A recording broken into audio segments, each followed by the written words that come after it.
ये विश्वास हमारा प्रतिपल बढ़ता रहे। माया का कार्य है विश्वास का नाश कर देना।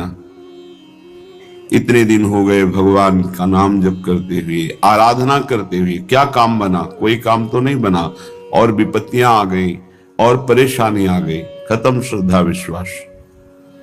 जबकि बहुत सुंदर कार्य ये हुआ कि आपके हृदय के मलिन विचार बाहर निकलकर नष्ट हो गए, पर आपने उनको बाहर निकलना ना देख करके उन्हें अंतर में आना मान लिया कि जब से नाम जप किया तब से अंतर में बड़ी मलिनता आ गई। नाम जप करने वाले को जो दुख विपत्ति मिलती है वो बहुत बड़ा प्रारब्ध बहुत छोटे में कटा दिया जाता है। नाम जप उपासक को जो संपत्ति मिलती है वो उसके भजन का फल नहीं होता। भजन का फल तो सीधे भगवान की प्राप्ति है। ये भजन करने का भाव जो हुआ उससे सब प्राप्त हो जाता है। भजन तो पूर्ण सुरक्षित रहता है।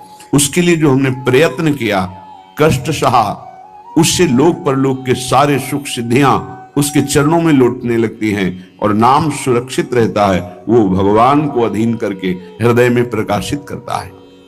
इसलिए शरणागत उपासक से प्रार्थना है, आप अपने विश्वास को न खोइएगा। चाहे जैसी परिस्थिति हो, चाहे जैसा मन का भाव हो, आप अपने विश्वास को दृढ़ रखेंगे तो ये आपको भगवत प्राप्ति करा देगा। ये आपकी समस्त कामनाओं को पूर्ण कर देगा। इंतजार कीजिए, समय का इंतजार कीजिए। यदि विपत्ति आई है तो ये पाप कर्म का फल भुगताने के लिए विधान आया है। इसको धैर्य पूर्वक नाम जप करते हुए सह जाओ। आगे बहुत प्रकाश है, बहुत मंगल है, बहुत सुख है, ये विश्वास कीजिए। ऐसी ऐसी माया अंतर में वृत्तियां पैदा कर देती है, बाहर से घटना पैदा कर देती है कि उपासक हार जाता है, परेशान हो जाता है। अब क्या करें? तो एक ही उपाय है, बस संसार में चले जाएं। वो सुख का साधन संसार समझता है। ये समझ जब तक रहेगी तब तक हमारे गिरने के चांस हैं। धन्य है वो उपासक जिसने निर्णय कर लिया है, आनंद मिले ना मिले, सुख मिले ना मिले, गति बने ना बने, मेरे जीवन का उद्देश्य अब सत्य पर चलना और निरंतर नाम जप करना है। धन्य हो गया, वही परम साधु हो जाएगा, वही परम मंगल में भगवान को रिझाने वाला महाभागवत बन जाएगा, जिसकी ये नियम निष्ठा है। विश्वास कीजिए, बिना इस नियम निष्ठा के आप आगे नहीं बढ़ सकते।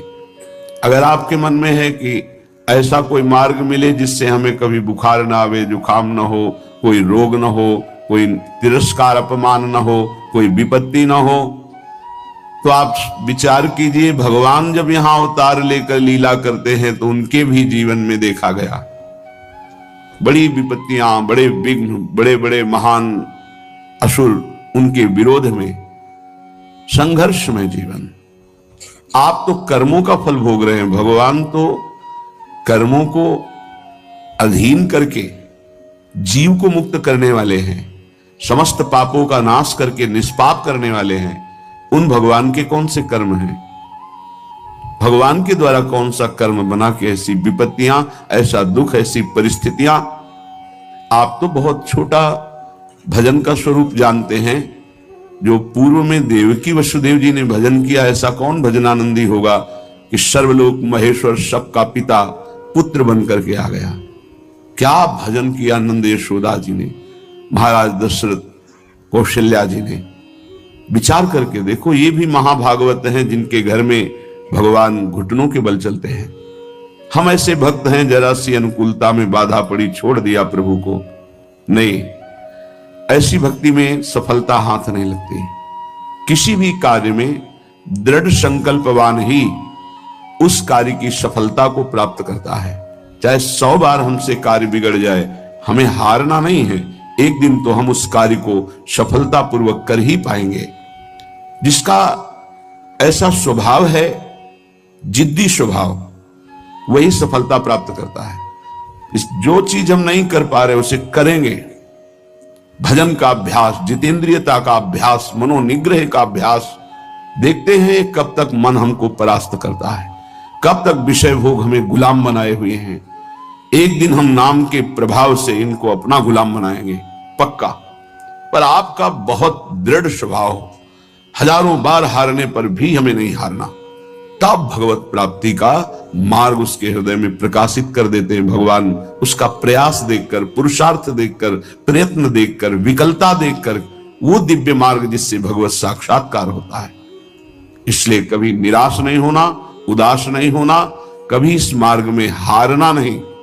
हारते हुए भी हमारी ही जीत होगी, क्योंकि हमारे साथ प्रभु हैं। विश्वास कीजिए, ये बहुत बलवती माया है, इसको केवल हरि जिताते हैं। अन्यथा कोई तपस्वी, कोई साधक, कोई सिद्ध माया पर विजय प्राप्त नहीं कर सकता। मामे वे प्रपद्यन्ते माया में ताम तरन्ते। नाम की अपार महिमा है। ननु दुरिताक्रांताय ते कथम संश्रयम दास्यामि तत्राह। तुम चाहे जितने पाप कर चुके हो भाई,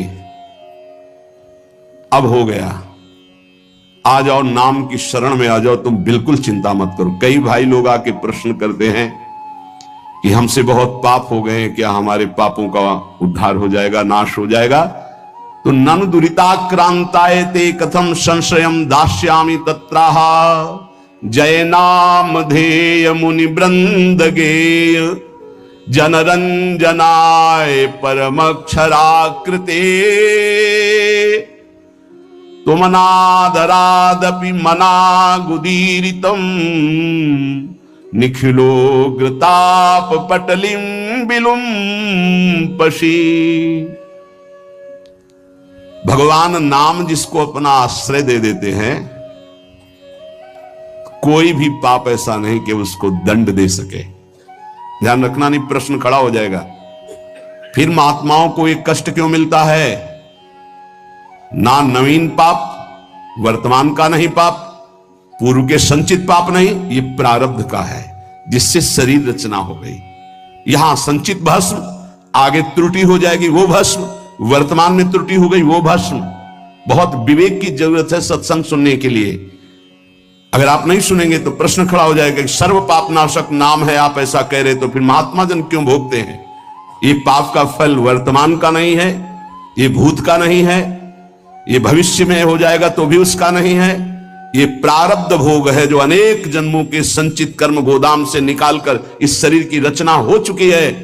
अब हम भजन कर रहे हैं, रचना पहले हो चुकी कि 25 वर्ष में ये होगा, 30 वर्ष में होगा, 45 वर्ष में ये होगा। मैं जिसको अपना आश्रय दे देता हूं, कौन? नाम। भगवान कह रहे नाम ये साक्षात सच्चिदानंद में है। बड़े बड़े मुनिगण मेरा गायन करते हैं, मैं भक्तों के हृदय का अनुरंजन करने वाला हूं। मैं अक्षर रूप से अवतार लेता हूं। ध्यान रखिए, ये हमारे लिए भगवान का अवतार हमारे मुख में, हमारे मानस पटल में, हमारे हृदय में हो रहा है। क्या? राधा। ये अक्षर अवतार है भगवान का। मैं अक्षरों की आकृति धारण करता हूं। जो मेरी शरण में आ जाता है, मैं उसकी जय करा देता हूं।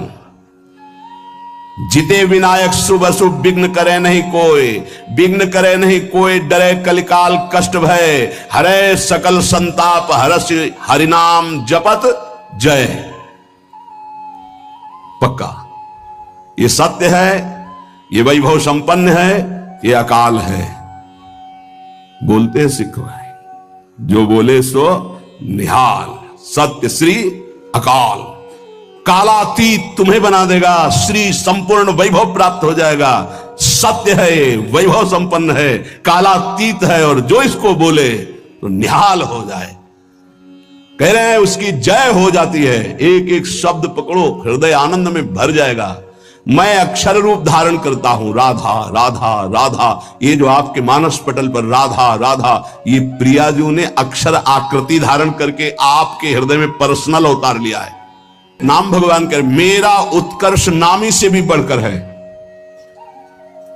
नामी ने तो एक अहिल्या जी का उद्धार किया, वर्णन आता है चरण स्पर्श करा के। और नाम जब स्पर्श किया तो करोड़ों अहिल्या परम पद में पहुंच गई, कौन जानता है।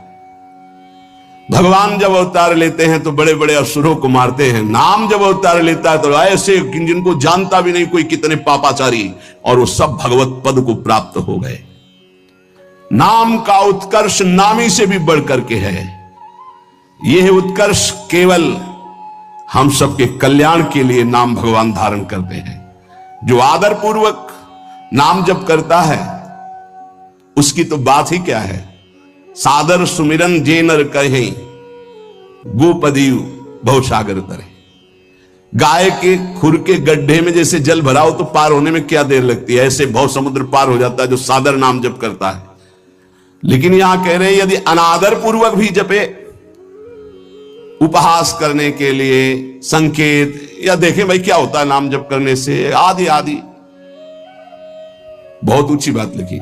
लिंग देह पर्यंत समस्त भयंकर पाप समूहों का समूल नाश करके भगवदाकार वृत्ति प्रकट कर देता है नाम।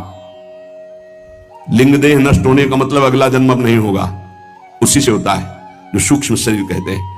खत्म खेल। नाम नामाकार वृत्ति, ये बहुत बढ़िया चांस है जो रोज ये आपको सत्संग मिल रहा है, आप पकड़ लीजिए, पकड़ लीजिए। अगर आप पकड़ लेंगे तो निहाल हो जाएंगे, इस बात को समझ लीजिए। न च नामाभाषः पापान्येव दग्ध्वा निवर्तते अपितु स्वावाच्ये भक्तिं च प्रकाशयतीत्याह।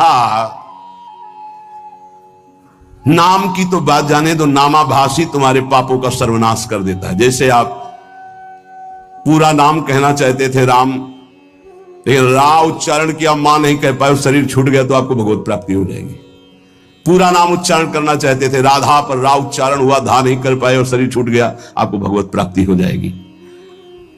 यदा भासोप्यद्युन कवलित भवध्वांत विभवो दृशम तत्वाधानामपि दिशति भक्ति प्रणयनीम जनस्तस्यो दातम जगति भगवन् नाम तरणे कृतीते निर्वुक्तुम का इहि महिमानं प्रभवति।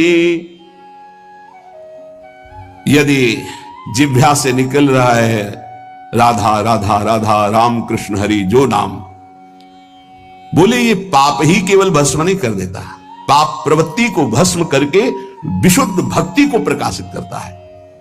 ये बहुत, पाप की जड़ है पाप प्रवृत्ति, दुर्वासना मम सदा परिकर्षण, ये बहुत ऊंची अवस्था तक जाती है, चिंगारी रूप भगवत साक्षात्कार तक बनी रहती। ध्यान रखना, भगवत साक्षात्कार जब होता है तब बात खत्म हो जाती है। मम दर्शन फल परम अनुपा जीव पाओ निज सहज स्वरूपा।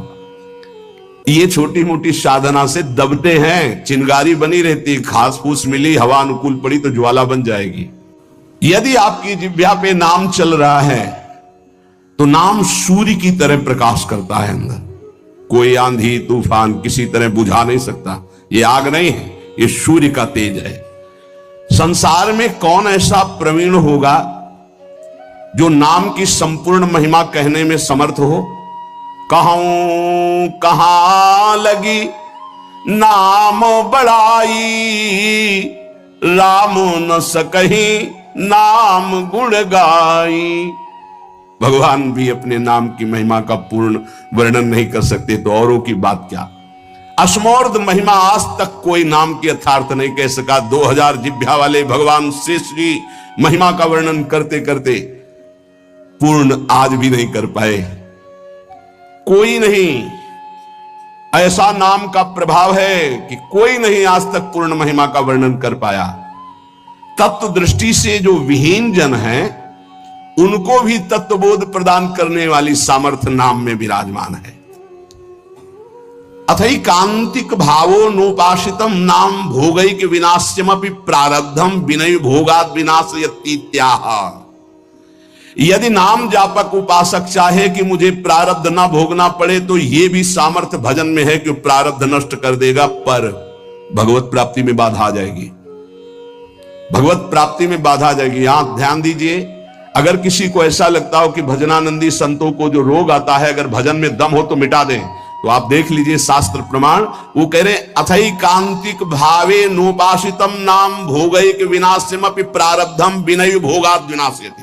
बिना भोगे प्रारब्ध का विनाश हो जाएगा भजन करने से। तो क्यों नहीं करते संत जन अपने प्रारब्ध का नाश? क्योंकि भगवत प्राप्ति में बाधा पड़ जाएगी। तो शरीर अविनाशी थोड़ी है, मानो कैंसर है, किडनी फेल है, ये है वो है, तो ये अपने समय तक के लिए है। जहां समय पूरा हुआ तो जिनकी किडनी ठीक है वो मरते नहीं है क्या? जिनको कैंसर नहीं वो मरते नहीं क्या? अरे बड़े स्वस्थ गाते बजाते चले जाते हैं। गाना बज रहा है, वो आगे गाड़ी में राधा वल्लभ श्री हरिवंश गए। समय है एक इसको ज्ञान होता है भक्त का। तो भक्त अपने भजन का प्रभाव प्रारब्ध नष्ट करने में नहीं करता, ध्यान रखना। नहीं तो शास्त्र आज्ञा करता है कि भोगैक विनाशमपि प्रारब्धम विनयो भोगाद विनाश्यति इत्याह। बिना भोगे प्रारब्ध का नाश हो जाएगा। अभी तक सुनते रहे कि पूर्व पाप, संचित कर्म पाप और आगे वर्तमान में हो, ये सब अहम तो हम सर्व पापेभ्यो मोक्षयिष्यामि मा शुचा, प्रारब्ध भोगना पड़ता है। तो अब यहां कह रहे हैं कि अगर नाम निष्ठा पूर्वक जपा जाए, अथैकांतिक, एकांतिक भाव, नाम किसी हमारे पास और कोई बल नहीं, कोई साधन नहीं, अथैकांतिक भावो नोपासितम नाम, जो भाव से नाम की उपासना करता है तो भोगैक विनाशमपि प्रारब्धम विनयो भोगाद विनाश्यति इत्याह। बिना भोगे प्रारब्ध का नाश हो जाएगा।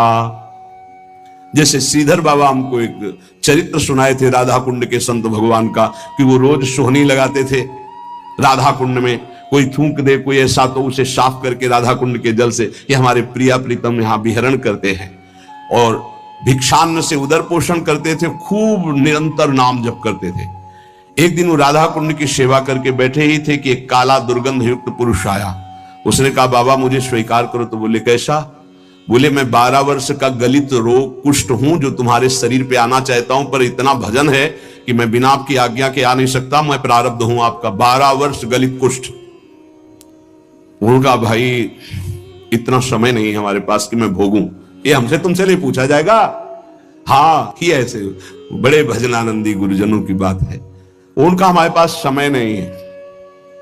दूसरे दिन फिर बाबा स्वीकार करना पड़ेगा, हम 12 वर्ष का गलित कुष्ठ 6 साल में भुगवा देंगे। नहीं हमारे पास समय। क्रम से रोज आते रहे। एक दिन आए, बोले बाबा स्वीकार कर लीजिए प्रारब्ध, या फिर भजन से नष्ट कर दीजिए। और भजन तो नहीं देंगे, भजन नहीं देंगे। तो बोले बाबा स्वीकार करो।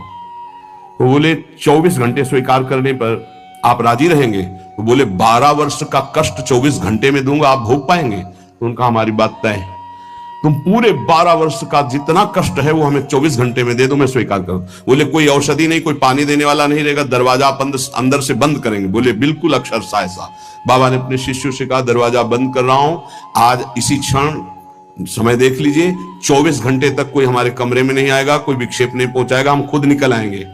जे ही का स्वीकार है, पूरा शरीर मवाद से युक्त हो गया, भीषण पीड़ा कढ़ाते रहे, हा कृष्ण हा कृष्ण। और 24 घंटे व्यतीत होने के बाद संपन्न हो गया। जब बाहर निकले तो तेजो में शुरू किए। उन्होंने प्रारब्ध भोगा, ना कि भजन दिया। श्रीपाद प्रबोधानंद जी महाराज कह रहे हैं, ये देखो शरणागति है प्रिया प्रीतम की, प्रिया प्रीतम के धाम की। नाहं वेद्मि कथं नु माधो पदाम्भोजद्वयं ध्यायति, का वा श्रीशुक नारदादिकलिते मार्गेऽस्ति मे योग्यता, तस्माद् भद्रमभद्रमेव यदि ना मास्तां ममैकं परम्, राधा केलि निकुंज मंजुलतर वृंदावनम जीवनम, राधा केलि निकुंज मंजुलतर वृंदावनम जीवनम, वृंदावनम जीवनम। मैं भगवान लक्ष्मीपति चतुर्भुज नारायण महावैभव ऐश्वर्य संपन्न, मैं कभी नहीं चाहूंगा कि वो मेरे ध्यान में आवे। ये शरणागति है प्रेम की। जो जहां उपासना में अपने आराध्य देव के प्रति ऐसा ही अनन्य रहे। ये वृंदावन के द्विभुज मुरली मनोहर ललित त्रिभंगी लीला पुरुषोत्तम प्रेम वितरण करने के लिए जो प्रकट हुए, ये उनकी अनन्यता है। या नवनिवृत्त निकुंज में जो सदा बिहारी बिहारिन जो बिहार करते रहते हैं, ये उनकी अनन्यता है। नाहं वेद्मि कथं नु माधव पदाम्भोजद्वयं ध्यायति। मैं कभी ध्यान पद्धति को भी स्वीकार ऐसी नहीं करता जिनमें भगवान का ऐसा ऐश्वर्य रूप हमारे ध्यान में आवे। प्रियता, ध्यान रखना को सत्य मानकर ममता करना, आसक्ति पूर्वक भोगों को भोगना और उनमें सुख बुद्धि रखना, इसे ही अज्ञान कहते हैं। अपने को केवल प्रवचन कर लेने मात्र से कोई ज्ञानी नहीं कह सकता। अज्ञान क्या है? जब तक इस शरीर को मैं मान रहे हो तब तक अज्ञानी हो। जब तक संसार का प्राणी पदार्थ तुम्हें सत्य दिखाई दे रहा है तब तक तुम अज्ञानी हो। जब तक आसक्ति पूर्वक भोग रहे हो तब तक अज्ञानी हो। जब तक तुम्हें संसार में कहीं भी सुख लग रहा है तब तक अज्ञानी हो।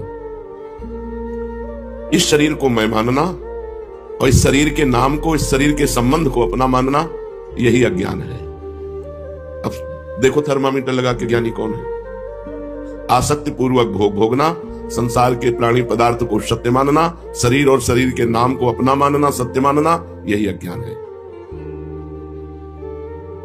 अज्ञान की निवृत्ति कैसे होती है? इस अज्ञान की निवृत्ति भगवान के परम प्रेमी महाभागवतों का संग, भगवान नाम जप, शास्त्र स्वाध्याय और सबकी सेवा। मैं सेवक, सचराचर रूप स्वामी भगवंत। इस पूरे संसार में मैं सेवक हूं और सब हमारे स्वामी विराजमान हैं। जब जहां जिसकी सेवा का अवसर आवे, दास बन के सेवा कर दो, अज्ञान नष्ट हो जाएगा। नाम जप करो, अज्ञान नष्ट हो जाएगा। शास्त्र स्वाध्याय करो, अज्ञान नष्ट हो जाएगा। सत्संग सुनो, अज्ञान नष्ट हो जाएगा। जीवन मुक्त पुरुष किसे कहते हैं? जिसमें ब्रह्म विचार हर समय चलता रहता है।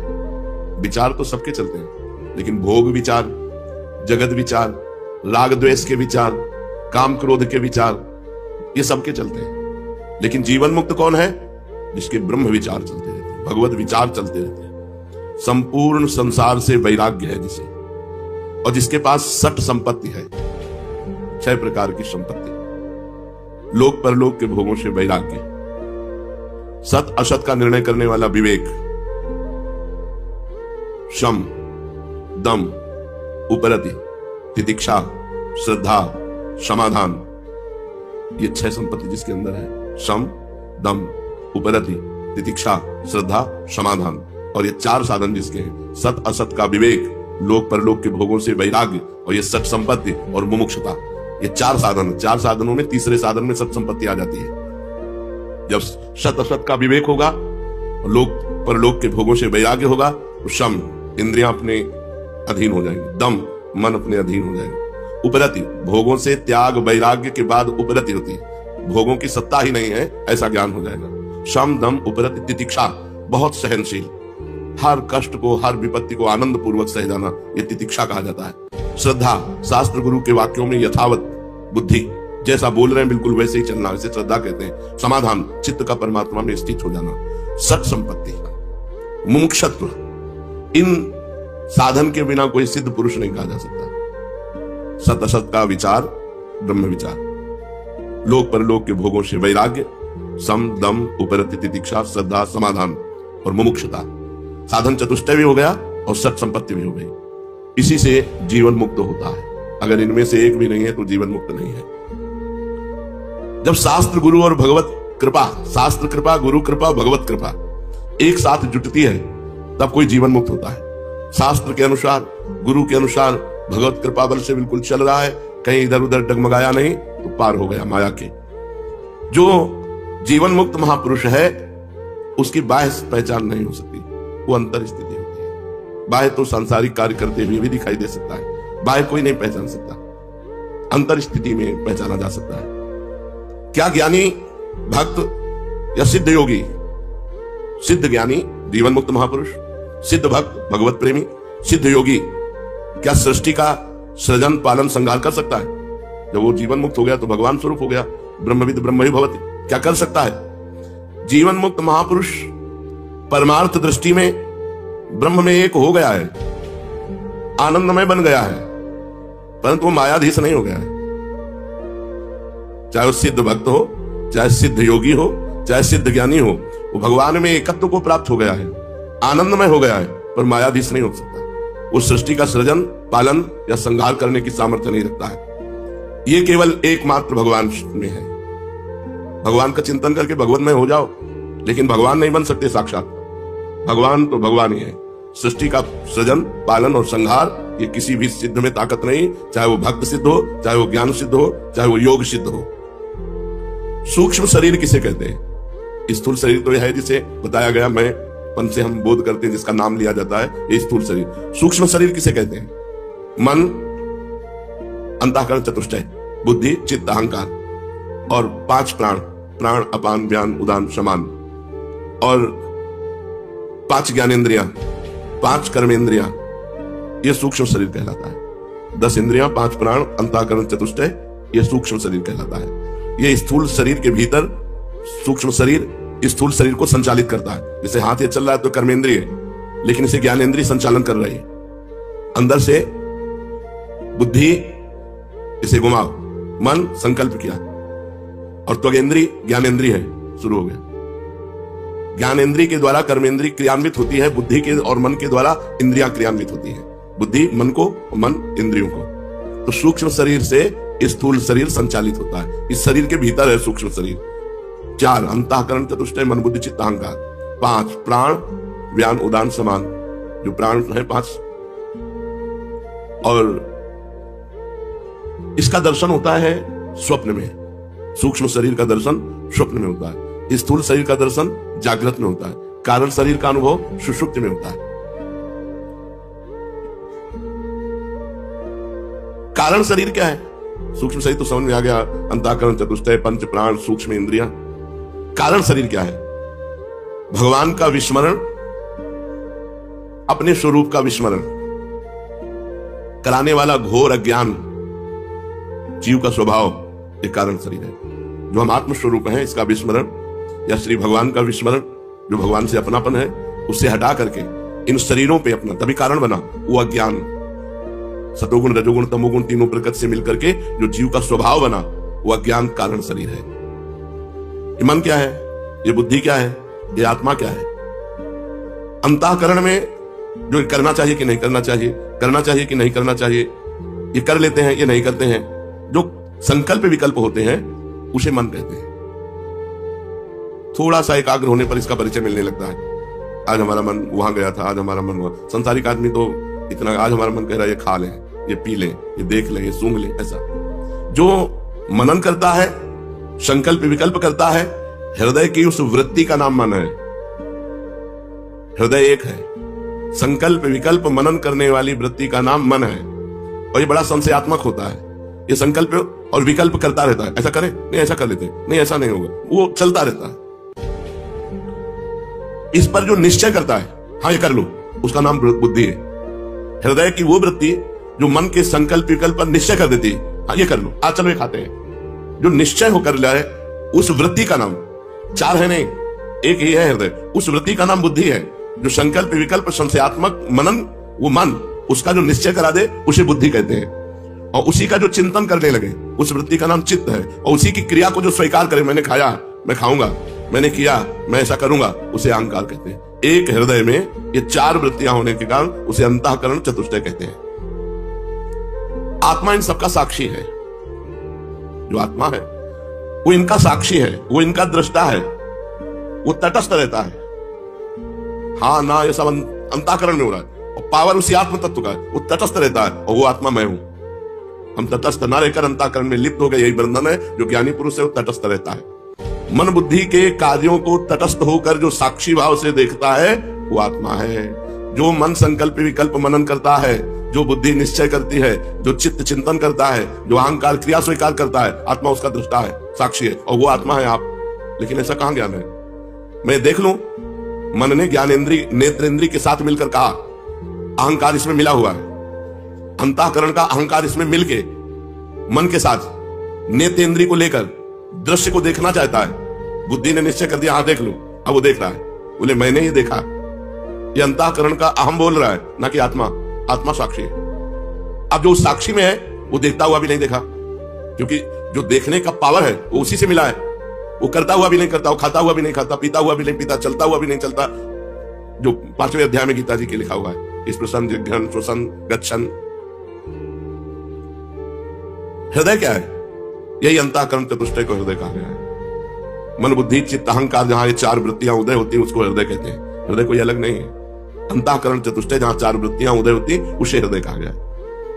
तो अंतःकरण के कितने दोष हैं और उनके हटाने का उपाय क्या है? अंतःकरण के 3 दोष हैं, मल, विक्षेप, आवरण। जब हम गुरु आज्ञा से शास्त्रोक्त कर्म करते हैं, गुरु आज्ञा से शास्त्रोक्त कर्म करते हैं, भगवान नाम जप करते हैं, इससे मल नामक दोष का नाश होता है, पाप। शास्त्र आज्ञा से चलने से नए पाप बनेंगे नहीं, भगवान नाम जप करने से जो पुराने हो सब भस्म हो जाएंगे। तो मल का नाश होता है नाम जप और शास्त्रोक्त आचरण से। अंतःकरण निर्मल हुए बिना भगवत प्राप्ति नहीं होती। और ये 3 दोष हैं अंतःकरण में, मल, विक्षेप, आवरण। तो मल का नाश मुख्यतया नाम जप और शास्त्रोक्त आचरण से आगे पाप बनेगा नहीं, इसलिए पीछे के सारे मल का नाश नाम जप से होता है, नाम जप। और बार बार ध्यान पूर्वक जप करने से विक्षेप दूर हो जाता है। विक्षेप कहते हैं जो भोगों की तरफ हमारी वृत्तियां जाती हैं, उनको भोगों से हटा के बार बार नाम में लगाए, भगवान के रूप में लगाए, अपने लक्ष्य में लगाए। बार बार वृत्तियों को जो जा रहे हैं व्यक्ति वस्तु स्थान में, वहां से हटा के लक्ष्य में लगाने से विक्षेप दूर हो जाता है।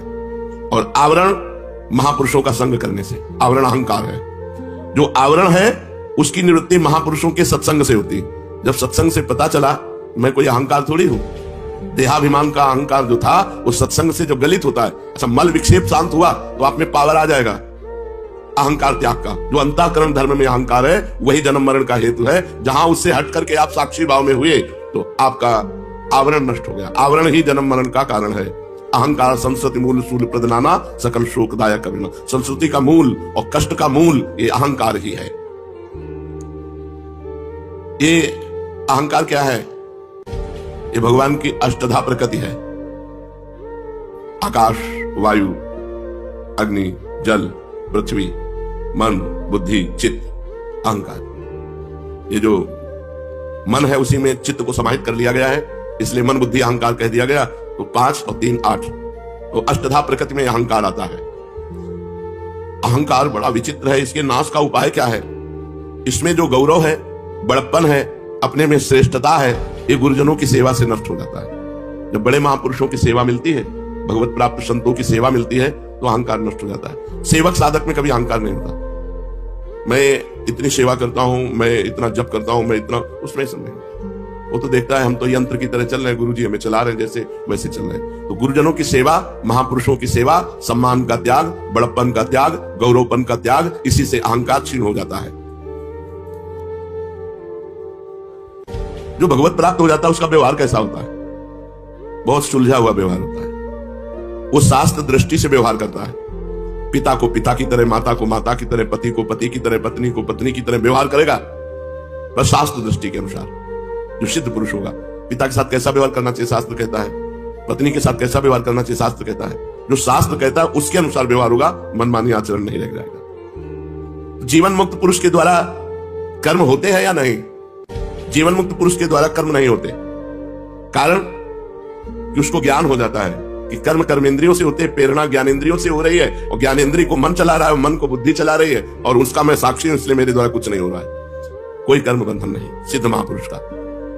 ये काम क्रोध अंतःकरण में रहते हैं। तो जो जीवन मुक्त पुरुष हो गए उनके भी काम क्रोध रहते हैं, अंतःकरण में ही काम क्रोध का आवेश होता है। तो जो जीवन मुक्त हो गया, जो भगवत प्राप्त हो गया, क्या उसमें काम क्रोध होते हैं?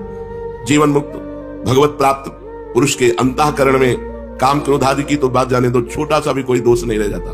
निर्दोष ब्रह्म को निर्दोष ही प्राप्त होता है। परमात्मा की प्राप्ति के पूर्व ही उनके अंतःकरण की ऐसी शुद्धि हो जाती है कि उसमें किंचन मात्र कोई भी दोष नहीं रहते, कोई भी दोष नहीं रहते। जैसे सूर्योदय होने के पहले ही अंधकार नष्ट हो जाता है, ऐसे भगवत प्राप्ति के पूर्व ही वो निर्दोष हो जाता है, उसमें कोई दोष नहीं रहता। तो सिद्ध महापुरुष में काम क्रोध आदि दोष नहीं रहते। जो अपने को काम क्रोध आदि दोषों में लिप्त मान रहे हैं और सिद्ध भी मान रहे हैं, वो दंभ कर रहे हैं, पाखंड कर रहे हैं। काम क्रोध लोभ आदि मन बुद्धि के स्वभाव हैं या विकार है? अगर स्वभाव होता तो कभी नहीं छूटता। स्वभाव नहीं है, विकार है। काम क्रोध लोभ आदि ये स्वभाव में नहीं है, ये अंतःकरण में विकार में है। स्वभाव होता तो छोड़ना कठिन होता, और जब उसे स्वीकार कर लिया जाता है तो उनका प्रभाव स्वभाव में भी पड़ जाता है। जैसे बहुत कामी स्वभाव का आदमी, ये बहुत क्रोधी स्वभाव का आदमी, ये बहुत लोभी स्वभाव का आदमी, उसका स्वभाव पर प्रभाव पड़ता है, लेकिन वो स्वभाव होता नहीं है। जो अधिक लिप्त विकारों में हो जाता है उसका प्रभाव स्वभाव पर पड़ता है, पर वो स्वभाव होता नहीं है। स्वभाव हो तो मिटाया नहीं जा सकता। वो विकार है, विकारी स्वभाव। स्वभाव जो है वो शुद्ध है, पर उस विकार से लिप्त होने के कारण कामिक आ गया, क्रोधिक आ गया, तो काम नष्ट हुआ, तो स्वभाव तो शुद्ध था ही। स्वभाव, जो स्वभाव है वो कभी विकारी नहीं होता, पर विकारी कहा जाता है। जैसे रिक्शा कभी रिक्शा चालक नहीं बन सकता, लेकिन रिक्शा कहने से खड़ा हो जाता है, ऐसे ही अधिक काम में लिप्त होने के कारण वो कहा जाता है कामी स्वभाव का है, ये क्रोधी स्वभाव का है, ये लोभी स्वभाव का है। जिस घड़ी तुम भजन में चित्त को जोड़ोगे, तुम्हारा स्वभाव भजन का बन जाएगा, तो ये विकार हैं, ये घड़ी भर में सब नष्ट हो जाएंगे, ये सब तुम्हारे गुलाम बन जाएंगे, ये सब भाग जाएंगे डरकर। कब? जब खूब भजन करोगे। ये 2-4 माला घुमाने से नहीं। अरे भजन की अलग अलग वृत्तियां, राधा राधा राधा राधा, एक भजन ये हो रहा है, एक उपांशु हो रहा है, एक मानसिक हो रहा है, और एक गाढ़ भजन हो रहा है, केवल भजन। वही मंत्र दिखाई दे रहा, वही सुना, हिम्मत नहीं पूरे शरीर की झेल पावे। थोड़ी देर में इतनी ऊर्जा पैदा होती कि शरीर विलक्षण होने लगता है, शरीर विलक्षण होने लगता है। मतलब खुद समझ में नहीं आता कैसे कंट्रोल करें ऐसी महान ऊर्जा शक्ति। ये नाम आप खिलवाड़ समझते हो, आप भजन करके तो देखो, पहुंचो तो भजन की जगह पे। नाम जब जैसे राधा राधा कर रहे, उपांशु, फिर मानसिक, ये भजन का अभ्यास है। अभी भजन नहीं हो रहा है, भजन का अभ्यास हो रहा है। और जब भजन होगा तब देखना, जो वास्तविक भजन की बात है, क्षमता नहीं है कि शरीर सह जाए। हर नस नाड़ी, मतलब एक अलौकिक ऊर्जा प्रकट होती है जब से भजन से, एक अलौकिक ऊर्जा। आप लगे रहो। अभी ऐसा मत मानो आप भजनानंदी बन गए माला को, जब माला और काउंटर ये सब धर जाए, हाय हाय मच जाए अंदर से। मतलब एक पूछा कल किसी ने कि कैसा लग रहा है इस समय आपको, कहा कैसे बताए, ना खट्टा ना मीठा ना कड़वा, कैसे बताए। अब हम कहें कि आनंद आ रहा है कि क्या कहें, हम कुछ कह ही नहीं सकते कि कैसा लग रहा है।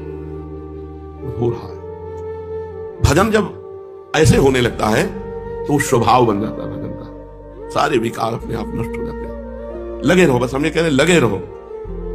तेरी बनत बनत बन जाए रे, हरि सो लगा रहो भाई रे, तेरी बनत बनत बन जाए रे। हरि से लगा रहो भाई रे, तेरी बनत बनत बन जाए।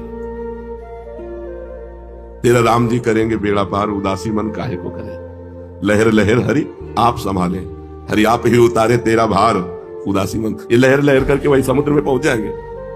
समुद्र की लहरों का एक स्वभाव होता है, वो दिखाई देती है उछलती हुई बाहर के लिए, लेकिन वो घसीटती है अंदर के लिए। उसका 2 स्वरूप होता है। ऐसी उछाल तो लगता है कि बाहर फेंक देगी, लेकिन वो उसकी फंस में आ जाओ तो घसीट ले जाएगी अंदर। ऐसे ही भजन की लहर है, मन बाहर भागता है, विषयों की तरफ भागता है, लेकिन जितना भागेगा उतने घसीट जाएगा। भजन न छोड़ो, तो भजन में लगे रहो, ऊबो मत। मंगल ही मंगल है, आगे चलकर जब भजन होगा। अभी भजनानंदी नहीं हो, अभी भजन मत मानो, क्योंकि हम बताते हैं भजन की एक स्थिति होती है। मतलब कैसे वर्णन करें, कोई शब्द ही नहीं हमें कि हम वर्णन करें। जैसे मशीन रख दी गई हो ना खोपड़ी में, वो एक अजीब स्थिति, जैसे हम वर्णन कर रहे हैं तो उसका आभास केवल हो रहा है उस समय का, वो स्थिति नहीं है। उस स्थिति में वर्णन नहीं कर सकते, केवल बस ऐसे बैठे, बस ऐसे हो रहा है, चल रहा है। मतलब उसमें कोई जप नहीं है कि हम जप कर रहे हैं, एक अलौकिक स्थिति। भजन करते करते करते तभी कहा गया कि महापुरुष जन जो 5 मिनट में कर लेंगे वो तुम 24 घंटे में नहीं कर पाओ। 5 मिनट में, एक क्षण में उनका जो चिंतन बना वो वही पहुंचना है। ये विकार हैं, ये नष्ट हो जाएंगे, ये स्वभाव नहीं है। विकारों का अत्यधिक प्रभाव होने के कारण हम लांछन स्वभाव पर लगा देते हैं कि कामी स्वभाव का, ये क्रोधी स्वभाव, उसका स्वभाव नहीं कामी है।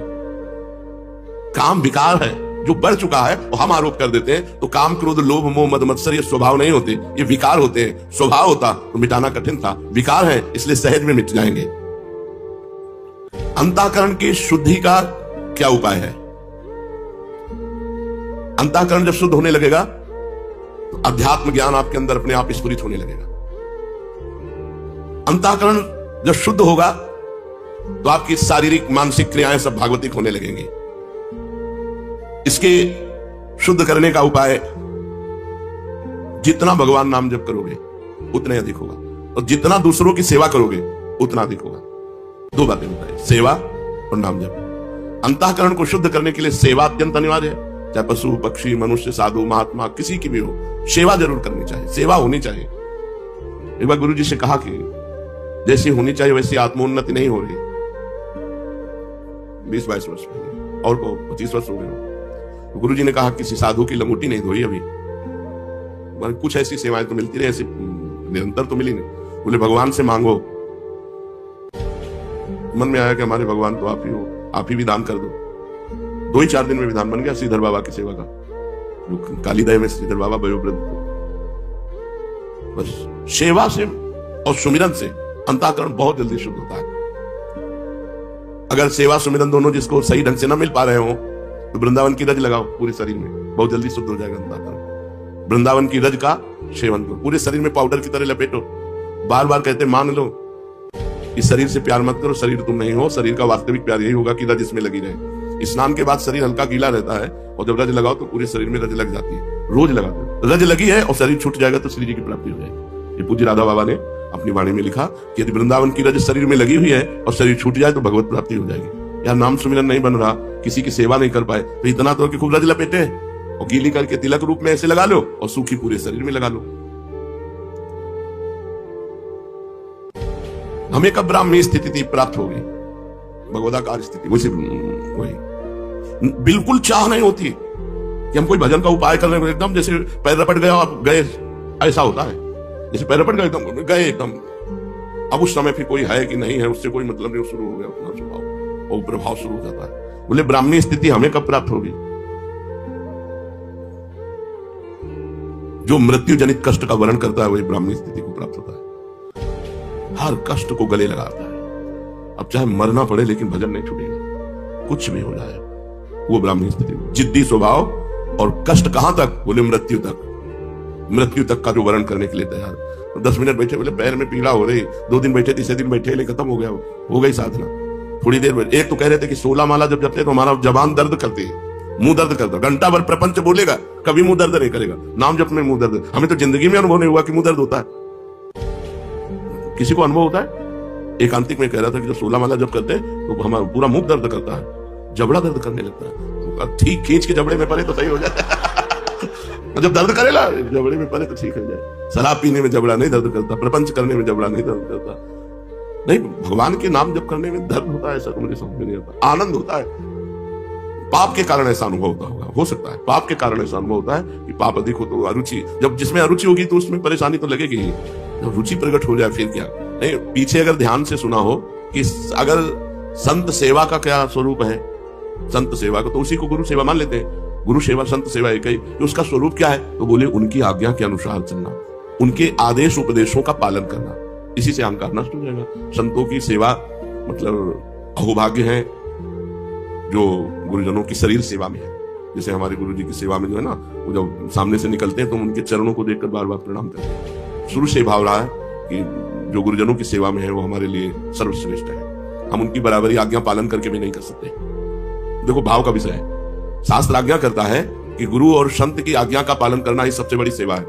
लेकिन जो गुरु जी की लंगोटी धो रहे हैं, जो गुरु जी को स्नान करा रहे हैं, जो गुरु जी के जूठे पात्र मार्जन कर रहे हैं, जो गुरु जी को बना के पवा रहे हैं, और हम यहाँ माला चला करके, तो हमारा सर उनके आगे झुका रहेगा।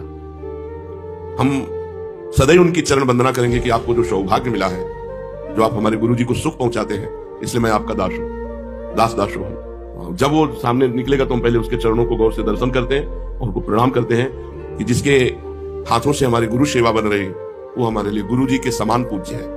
उसकी बराबरी तो नहीं कर सकते हम, तपस्या करके या तीर्थ अवगाहन करके या जो भी, उसकी बराबरी नहीं कर सकते। वो तो रहेगा ही। जो गुरु जी की चरण सेवा में है, रात दिन उनके हुक्म पर खड़ा है, उनकी सेवा में, तो आप देखो, आप भजन कर रहे हो लेकिन अपने लिए कर रहे हो। हमारी बात को समझना। गुरु आज्ञा का पालन कर रहे हो लेकिन अपने लिए। आप गुरु जी को प्रणाम कर रहे हो अपने लिए, प्रणाम कर रहे हो गुरु जी को, गुरु जी के लिए नहीं, अपने लिए हमारा मंगल होगा। आप गुरु जी को कुछ दे रहे हो अपने लिए, लेकिन वो जो भी कर रहा है गुरु जी के लिए कर रहा है। उसको प्रणाम नमस्कार से मतलब नहीं है। गुरु जी को प्यास लगी है, पानी पिलाना। गुरु जी को भोजन, गुरु जी की आरती करने का जो समय है वो स्वयं आरती कर रहा है। गुरु जी खड़े हैं या बैठे हैं, आराम मिल रही ना, गुरु जी को आराम मिल रही ना, गुरु जी को सुख पहुंच रहा है ना। बहुत सूक्ष्मता से हमारी इस विषय को समझना, अन्यथा मत ले जाना।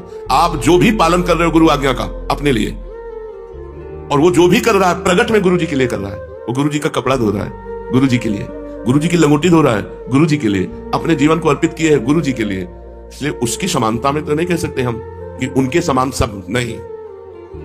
कभी कृपा हो जाए हमारे ऊपर भी और हमको चंद दिन ही सेवा मिल जाए, वो समानता गुरु जी की नहीं। जो सेवा में वो तो मतलब जीत गया। अब है 1000 लड़के होते हैं, 1000 लड़कों में सब थोड़ी कमांडो बन जाते हैं, 10 में 5 निकल पाते हैं। ऐसे मानो लाखों शिष्य हैं तो लाखों गुरु जी को मानने वाले हैं, लाखों में 10-5 गुरु जी की मानने वाले हैं, लाखों गुरु मानने वाले हैं, लाखों में 10-5 गुरु की मानने वाले हैं। उनमें से कोई 1-2 गुरु को सुख पहुंचाने वाले हैं। गुरु को सुख पहुंचाने के लिए हम तत्पर हैं। खड़ा है रात दिन हुक्म पे खड़ा, जैसे गुरु जी आज्ञा करें बस गुरु जी की सेवा। उनकी समानता तो नहीं कर सकते, वो तो साक्षात भगवत स्वरूप है, वो कोई साधक नहीं है। वो पूर्व जन्म में साधना से सिद्ध हुए तो साक्षात परब्रह्म स्वरूप गुरुदेव की परिचर्या में लगे हैं। उनकी बराबरी कैसे हो सकती है? सोचो, हम गुरु जी की आज्ञा का पालन कर रहे हैं, लेकिन हम गुरु जी की थाल का जूठन तो नहीं पा रहे ना। पाने के बाद सरका दिया, पूरा धो के वो पी रहा है, उसकी बराबरी हम कर पाएंगे?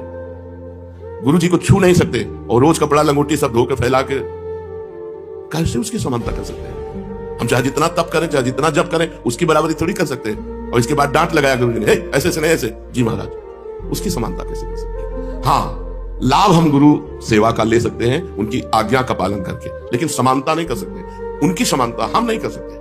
आप लोगों के अंदर भाव हो तो भले हो कि हम किसी से कम नहीं है, लेकिन हम उनकी समानता नहीं कर सकते जो गुरु की बालवत परिचर्या में लगे हैं। धन्य है वो साधक, धन्य है वो संत जो अपने गुरुदेव को स्नान कराते हैं, गुरुदेव का चरणामृत पीते हैं, गुरुदेव को भोग पवाते हैं बना के, गुरुदेव के वस्त्र धोते हैं, गुरुदेव की परिचर्या। हम उनकी समानता नहीं कर सकते, और हम ये जरूर कह सकते हैं कि भगवान उनके अधीन हो जाएंगे। जिन्होंने गुरुदेव को ऐसे रिझा लिया, भगवान उनके अधीन हो जाएंगे। भगवान, जब हमारा हृदय, जैसे इस समय बात कर रहा हूं तो हृदय एकदम द्रवित हो रहा है उनके प्रति, गुरु जी को पानी पिला दे।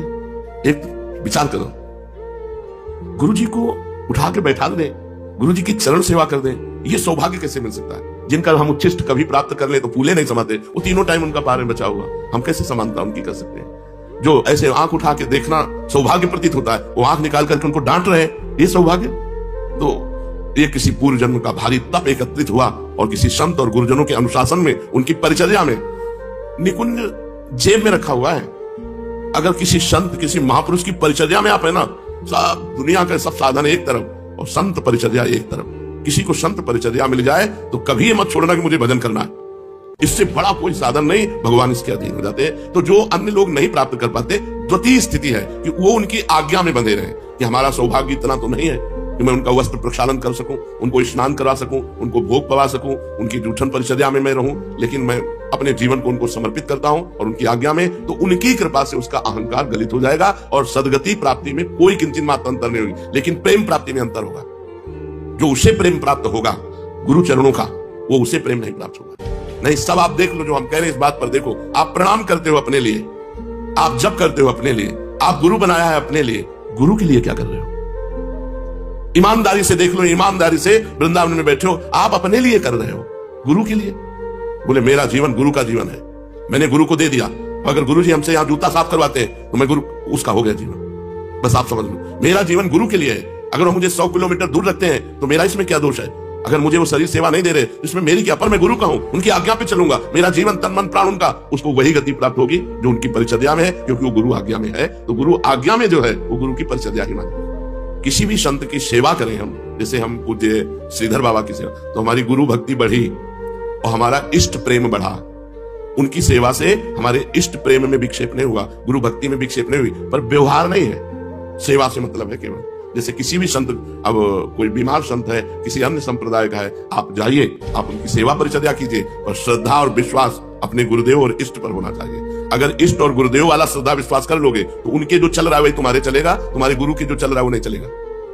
ये भी बात ध्यान रखने की बात है। परिचर्या हम करेंगे, लेकिन श्रद्धा और विश्वास पूर्ण अपने गुरुदेव का। मैं अपने गुरुदेव की आज्ञा से आपकी सेवा कर रहा हूं, मैं अपने गुरुदेव की प्रसन्नता के लिए आपकी सेवा कर रहा हूं। मुझे आपसे कोई फल या कोई उपदेश या कोई सतमार्ग नहीं चाहिए। मुझे सतमार्ग मिल चुका है, मुझे उपदेश मिल चुका है, मुझे फल मिल चुका है, मुझे गुरुदेव मिल चुके हैं। उनकी आज्ञा है कि अगर संत सेवा मिल जाए तो करना चाहिए, तो मैं संत सेवा मान करके कर रहा हूं, आपसे कुछ चाहिए नहीं। तो उसका कभी भी परमार्थ नहीं बिगड़ेगा। जब तक संत सेवा न मिले तो नाम जपो, घर में ठाकुर विराजमान है, खूब भजन साधन करो, लेकिन इच्छा करो कि काश कभी कोई ऐसे वयोवृद्ध बीमार शरीर की हमें सेवा करने को मिल जाए। वृंदावन में तो सब संत ही हैं। देखो, एक बीच में एक माई इतनी तपस्विनी थी, संपूर्ण वृंदावन की रोज परिक्रमा लगाना, संत सेवा करना सब, और यही महीनों रख करके राधा नाम कीर्तन करके, और उनका शरीर पूरा तो ऐसे भगवान दे देते। कभी कोई ऐसा भजनानंदी मिल गया और उसकी सेवा बन गई तो हमारा देहाभिमान। पर सेवा सेवा है, जब तक सेवा न मिले खूब नाम जप करो, खूब और आकांक्षा करो कि इस शरीर से कभी किसी की सेवा बन जाए। बहुत जल्दी अंतःकरण शुद्ध होता है और